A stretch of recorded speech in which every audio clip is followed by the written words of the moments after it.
Hi, I'm Carol Miller, and today I'm going to be talking a little bit about engaging my students, my third grade students, in science and health activities within my classroom. Sometimes I look out over my students seated at their desk and I see them struggling to hold their heads up, or they might be looking out the window to see who's playing on the playground, or perhaps they're fidgeting in their desks with their pencils or erasers just out of my line of sight. And it's at moments like these that I realize that my words are lost in the atmosphere and my instructions are just dissipating before they can even reach my students' ears.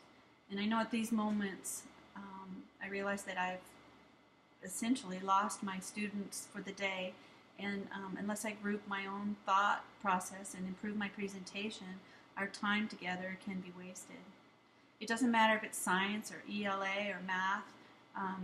When I realize that my students are absent, not necessarily from their desks, but from what we're doing, I need to infuse a little bit of my own excitement and enthusiasm and perhaps some movement that allows them to re-engage or become excited about the topic that we're discussing. I've noticed lately that if I engage in or incorporate technology into my lessons, my third graders instantly buy into whatever we are doing. Recently, I've adapted my teaching to incorporate the use of our classroom smartboard. This has opened up a new form of engagement for my students and for myself. Perhaps it's because it's a new approach, but the smartboard and all the opportunities it provides for students' engagement has stirred up new excitement in our classroom. We are all learning together, and it's not just the new technology, but also the sites that we can go to and the information that those sites are providing. We also use individual Chromebooks to open up the world of scientific research.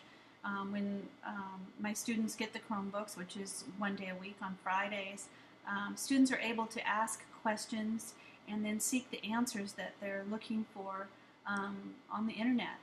And this provides a new, renewed excitement about science and health as well. In one of our weekly readings, I was introduced to Edutopia's Golden Rules of Engaging Students in Learning Activities. It's a great article that provides 6 different engagement presentations that I have been able to incorporate into my classroom as well.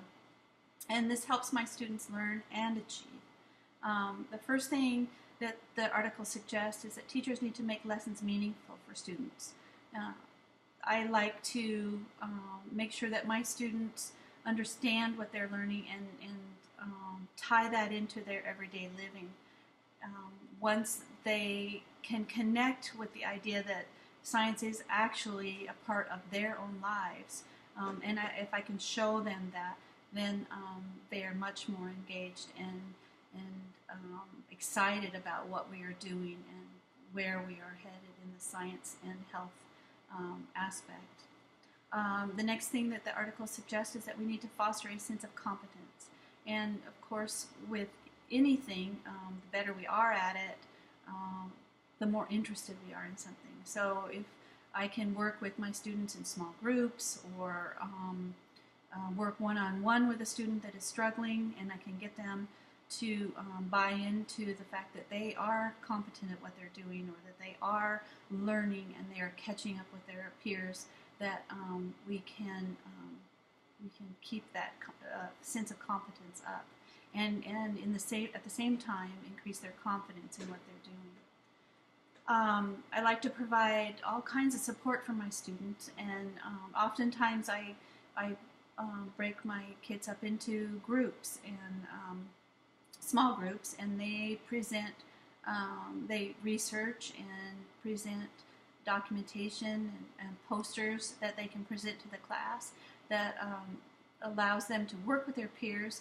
They may not be all at the same learning level, but they work together, and that cooperation and collaboration is a wonderful thing in the classroom. The collaboration is important, and it's a powerful facilitator of engagement, the article says. And so when friends can work together, it's amazing what they can accomplish and what they can learn in a day. It also provides some movement within the classroom that is important, I feel, when we are helping them learn. Another thing that the article suggests is establishing positive teacher-student relationships. And of course, I think that's true with everything. But if a student knows that a teacher cares about them and wants to see them succeed, that they will work harder and push themselves, and everyone will benefit from it in the classroom. It's also important to treat students fairly and look for positive attitudes and enthusiasm, and just keep working together as a team or a family, as we like to say in my classroom. The final thing that the article suggests is that we need to promote mastery orientations. A student's perspective of learning activities also determines their level of engagement. So when students pursue an activity, it states, because they want to learn and they want to understand, then they are more likely to engage with the subject matter and with the teacher and with their peers. And the process of learning becomes greater for them, and it's much more effective in the entire classroom. I hope you've enjoyed this little presentation, and I look forward to seeing it in video. Thank you.